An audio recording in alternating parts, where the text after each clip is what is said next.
अध्याय 1 स्वर्णिम भारत प्रारंभ से लेकर 1206 ईस्वी तक। सबसे पहले है महाजनपद काल। 600 से लेकर 325 ईस्वी पूर्व के काल को महाजनपद काल कहा जाता है। 6ठी शताब्दी ईस्वी पूर्व में उत्तर भारत में अनेक विस्तृत और शक्तिशाली स्वतंत्र राज्यों की स्थापना हुई थी, जिन्हें महाजनपद कहा जाता था। बौद्ध धर्म का एक प्रसिद्ध ग्रंथ है अंगुत्तर निकाय। उसके अनुसार उस समय 16 महाजनपद थे।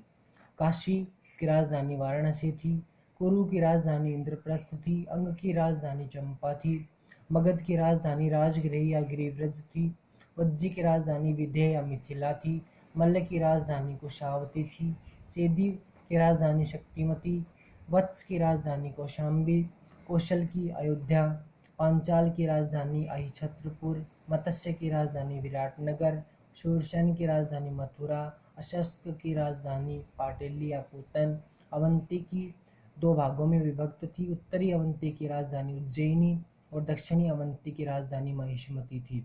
गांधार की राजधानी तक्षशिला थी और कंबोज की राजधानी राजपुर थी। ये 16 महाजनपद थे। इसके बाद राजस्थान के प्रमुख महाजनपद थे। इसमें सबसे पहला था जांगल प्रदेश, जिसमें वर्तमान बीकानेर और जोधपुर जिले का भाग शामिल होता था। कहीं कहीं इसका नाम कुरु जांगला भी मिलता है। बीकानेर राज्य के राज चिन्ह में भी जय जांगलधर बादशाह लिखा हुआ मिलता है, जिसका प्रमाण है कि ये उस समय का जो है महाजनपद था। मत्स्य वर्तमान जयपुर के आसपास का क्षेत्र मत्स्य महाजनपद के नाम से जाना जाता है।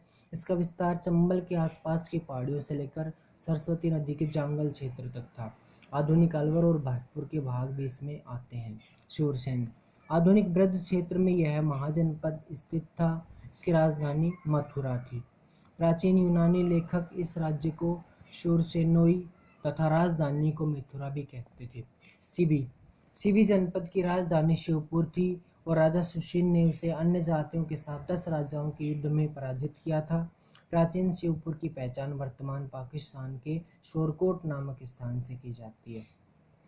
मौर्य वंश 16 महाजनपदों में से मगध का साम्राज्य के रूप में आविर्भाव हुआ और कालांतर में मगध ने प्राय समस्त उत्तर भारत पर अपना आधिपत्य स्थापित कर लिया। मौर्य वंश की स्थापना ईसा पूर्व 326 ईस्वी के लगभग मगध के राज सिंहासन पर नंद वंश का एक विलासी राजा घनानंद सिंहासन पर था, और इन परिस्थितियों में मगध को एक ऐसे व्यक्ति की आवश्यकता थी जो विदेशी आक्रमण से उत्पन्न संकट को दूर करे और उसे एक सूत्र में बांधकर चक्रवर्ती सम्राट के आदर्श को चरितार्थ करे। शीघ्र ही भारत के राजनीतिक नभमंडल पर कौटिल्य का शिष्य चंद्रगुप्त प्रकट हुआ और एक नवीन राजवंश मौर्य वंश की स्थापना की। अर्थात मौर्य वंश का संस्थापक